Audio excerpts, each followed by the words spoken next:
Happy 4th of July, everyone. Welcome back to the channel. I am Dial, and today we are back talking about Stranger Things.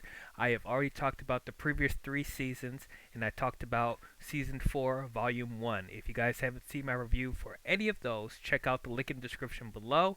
It'll take you to my playlist of all the Stranger Things reviews. But let's finish things off. We're going to be talking about Stranger Things, Season 4, Volume 2. And of course, I'm going to put spoilers up there. I am going to go into specific details about this show.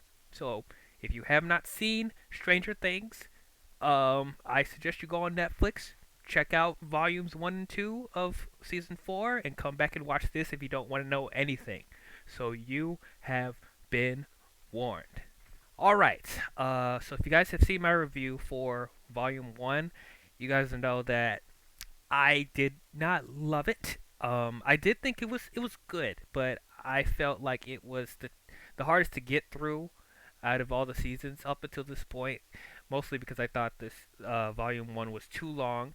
I thought each episode being over an hour, it really hurt the pacing of the show, and I felt that there was one too many subplots in the show and one too many characters introduced, and it was hard to keep up with everything personally.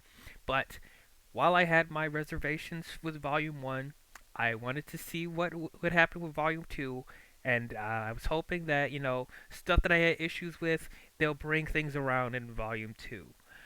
So, without wasting any time, let's just get into this. I enjoyed Volume 2 a lot more. I loved Volume 2 so much better, and it pretty much did exactly what I was hoping it would. The stuff that was introduced in Volume One, it made stuff more coherent in Volume Two.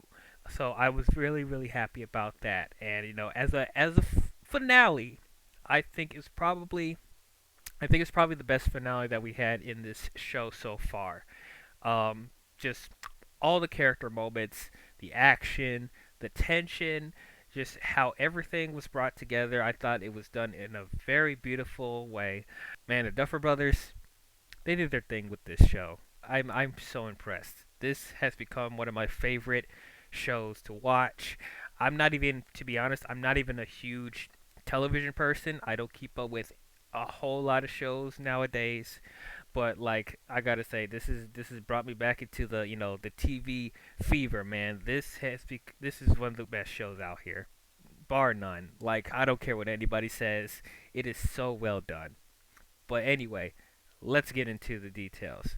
So one of the subplots I was kind of underwhelmed with Volume One was the stuff with Eleven trying to get her powers back and her being reunited with her papa and I just found it was a bit redundant. There wasn't really anything different that we haven't seen from Volume One, at least in my opinion. But at least we got an actual origin story for Vecna and how he was connected with Eleven. So that was probably the only interesting thing about it. But what I did like in Volume Two was, well, mostly the closure. I liked that Eleven was confronting her papa about him raising her as an experiment and how, he despised him about that. So I'm glad that Eleven was actually able to, have at least that closure as well. But you kind of see from her papa's point of view that, he was trying to make her the most powerful that she can be. Even when they're trying to face off against Vecna, like even when she got her powers back, he was like, that's not enough. She has to become more powerful, and Eleven was very eager to just leave and go help her friends, but her pop was like, you're not ready, and he goes out of his way to like, you know, make her stay, locking her into the facility and putting that collar on her neck. I think that was like a shock collar or something like that. So really going out of her way to, stop her because he knows that she possibly could still get killed by Vecna even with her having her power. She has to become more. So at least, I mean, you still don't like her papa, but it's like you kind of understand more of his motivation at the very least. And then when it came to the military ambushing the facility, I thought that was handled really well, and her escaping. And then the military ends up killing her papa, which that was pretty. tragic scene. And then 11, that really cool sequence of her taking down the helicopter. I thought that was absolutely awesome, man. Just the her using her telekinesis and just bringing it down and explosions. I thought it was absolutely awesome. Um, and then I'm glad that she was able to reunite with Mike, Will, Jonathan, and Argyle because they were driving in the desert as well, and then they pick her up. So I'm glad that she was able to reunite with them, and then they end up helping her face off against Vecna because they go to Argyle's pizza place and make a salt tub, similar to what they were using for 11 in the previous seasons to help her hone in her telepathy. I thought that was very creative how they did that. And also, what I really liked was that the conversation that Mike had with 11 about Mike being worried that he's gonna lose her or that she doesn't need him anymore because she's pretty much just becoming a superhero at this point, and now he feels inferior. So I'm actually glad that Mike was finally able to be vulnerable with her about that. um just it was just nice having that conversation because like you feel like they never should have really went through this miscommunication because they cared about each other so much. So I'm glad that they at least had that conversation. And speaking of that, the conversation between Jonathan and Will, I thought it was great. They brought back the brotherly bond that was so good in the previous seasons. Jonathan talking about he wasn't there enough for Will, and Will feeling alone. I'm just glad that he was like, he misses talking with his brother, and he wants to be there for him. And you just feel Will just breaking down, and just like he's just so happy, and like tears. It was just so beautiful. I'm just glad we had that emotional connection between the two. I thought it was absolutely great. What I also slightly liked more in Volume 2 was, surprisingly enough, the stuff with Russia, because the everything going on with Russia, that was probably my least favorite thing about this entire show. But in this volume, I ended up being more invested in it. It was probably because like the main conflict was them just trying to escape from Russia, so I was invested in that, and them trying to destroy the Demigorgons. So at least like with the subplots with the Russians' plans and stuff like that, that was like put to the side. So that's probably why I liked it more. But regardless of that, I'm glad we got to see Hopper and Joyce reunite. I thought that was absolutely great. Um, it was just so nice. I'm glad they would just the reuniting of characters in this volume. I just thought it was great. And it's like Joyce and Hopper talking about that date that they never got to do. And so I just thought all that was great. And I guess they end up being together in this volume. So I'm for it now. I thought it was great. Also, they find a facility in the Russian prison where they see other like entities from the Upside Down being kept as experiments, and then you see them. I guess they're trying to clone the Demigorgons. You see them in a tube and stuff like that. So I feel like that may be something that they'll expand on in season 5. Maybe we will see what happens, but that was interesting that that's why I slightly liked it more, because now they're expanding on stuff that has to do with the stuff with the Upside Down, and they're actually bringing up some interesting concepts now. So I thought that was good. And then you had the stuff going on in Hawkins with the main crew trying to devise a plan to destroy Vecna. I thought, once again, it was done very, very well. How they devised the plan and how everything came together, how it was steadily calculated. I thought it was absolutely great. Like these group of teenagers like and kids, like they work off each other really, really well. Like they feel like they have a system going. They all work together, So I thought all the chemistry and just like how they worked off each other in that aspect. I thought it was very, very well done. So they had Max and Lucas going to the haunted house with lanterns, and they don't speak, so they don't compromise their location. And then they had Erica, stand and watch outside. And then they had Nancy, Steve, and Robin go into the Upside Down and look for Vecna physically, while Eddie and Dustin cause a diversion with all the bat creatures. So pretty much their plan is they're going to have Max distract Vecna, while Nancy, Steve, and Robin like find him physically and set him on fire. And then on top of that, with Hopper killing the Demigorgons in Russia, that also makes Vecna weaker.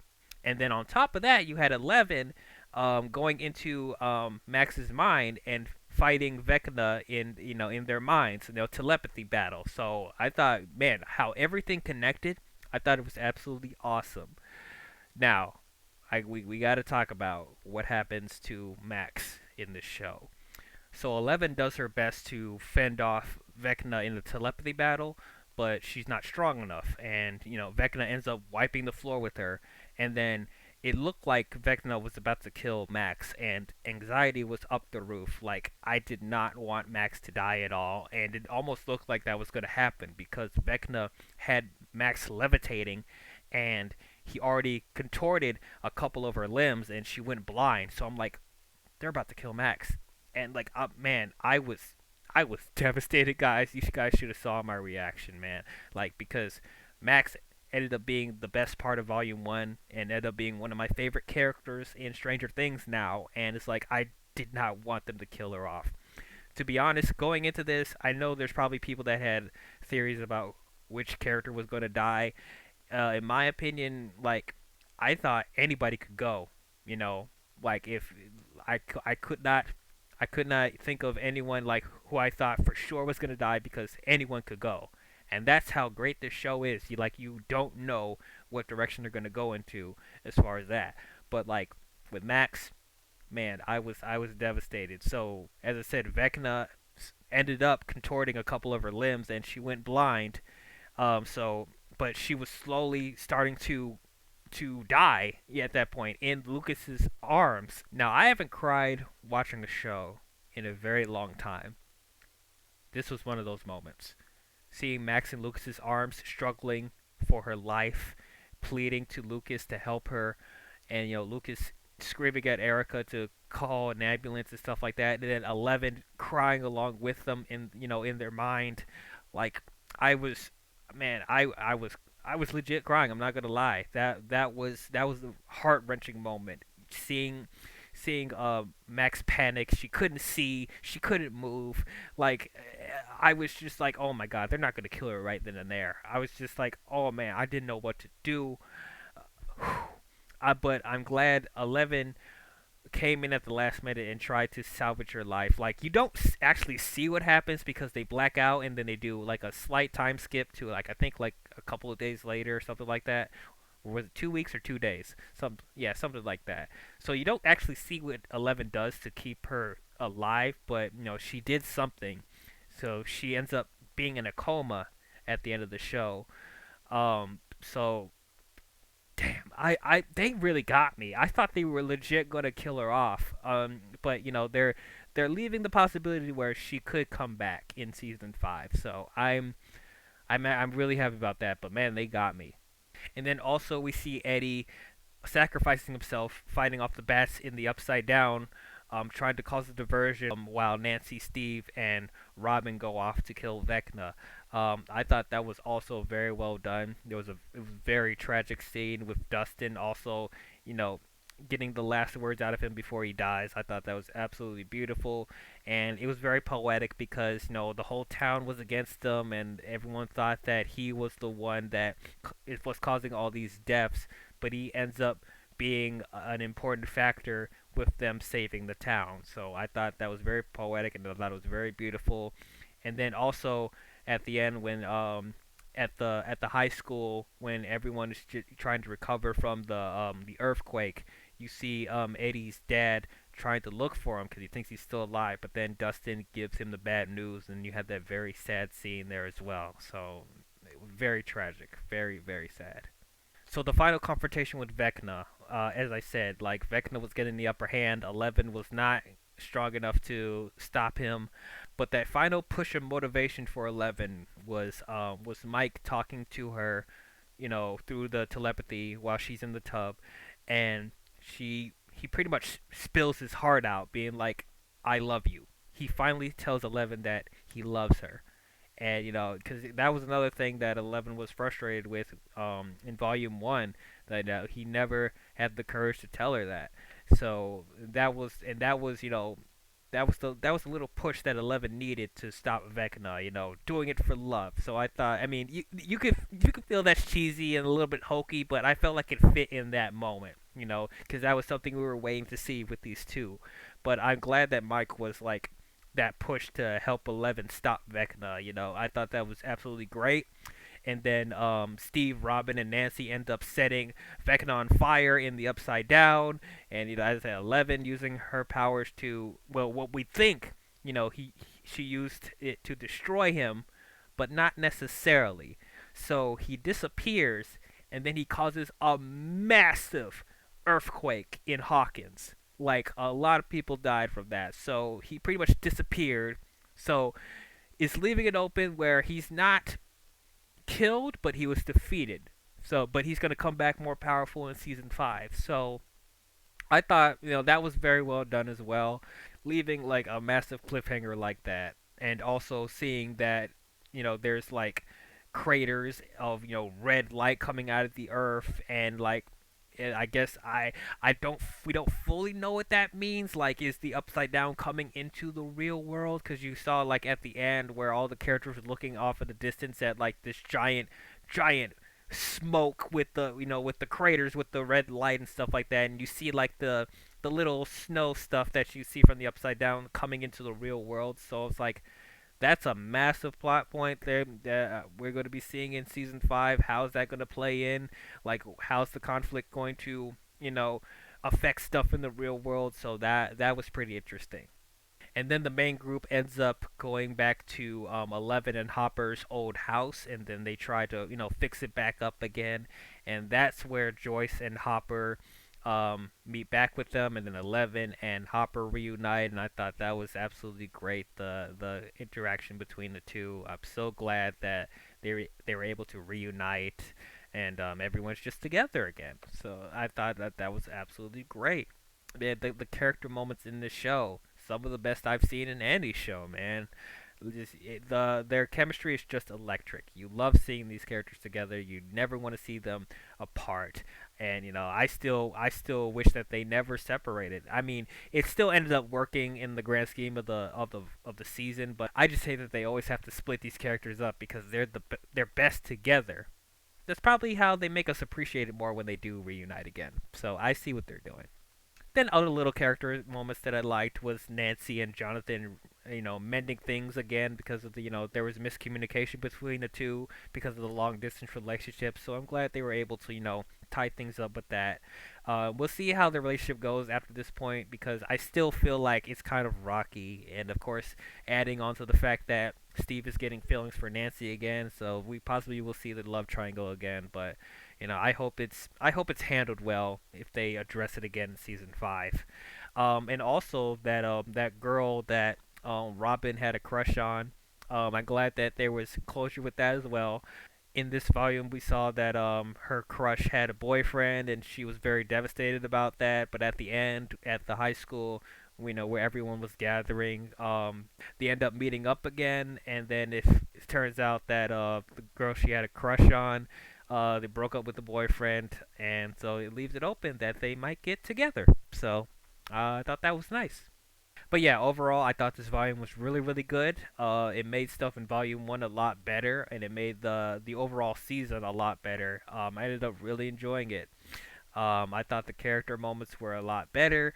I thought the pacing and the length of this volume was a lot easier to watch than it was in volume one. It was only 2 episodes. I think the first episode was like around an hour and 20 minutes, and then the second episode was like a full movie length. I think it was like 2 hours and some change. So I'm glad that I didn't have to sit through 7 episodes. That's over an hour long. It was really draining in volume one, but at least in volume two, they got to the point quicker, and they knew what you wanted to see. So I was very happy about that.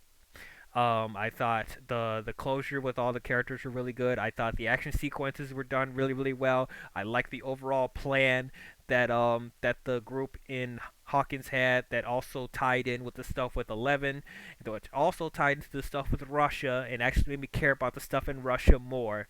So I thought how everything was systematically brought together. I thought it was great. Um, But yeah, I am really excited to see what happens going forward, man. I'm really excited to see what happens in season 5. I hear there's going to be a possible time skip, so I'm very interested to see how they handle that and how how the kids get older. So it'll be very very very cool to see an actual adult Stranger Things the next season, possibly young adults. We'll see what happens. The possibilities are endless, and I'm very interested to see how Vecna affects the real world and how the Upside Down becomes an even bigger threat in the next one. So very very cool, man. But overall, I will say that Stranger Things season 4, volume 2 is greatness. But yeah, those are my thoughts on Stranger Things season 4 volume 2. What did you guys think about it? Did you guys love it? Did you guys hate it? Did you guys think it was okay? Comment your thoughts down below and let me know. But yeah, we finally covered all of Stranger Things. I want to thank you guys for tuning in to my thoughts on all the seasons. If you guys enjoyed this, don't forget to leave a thumbs up. Please leave that like and subscribe to the channel if you enjoy my videos and you want to see more. Please subscribe to the channel and hit the bell if you want to be notified on future videos I'll be doing. But that's all I have for you Stranger Things fans, and I will see you guys next time. Talk to you guys later. Bye-bye.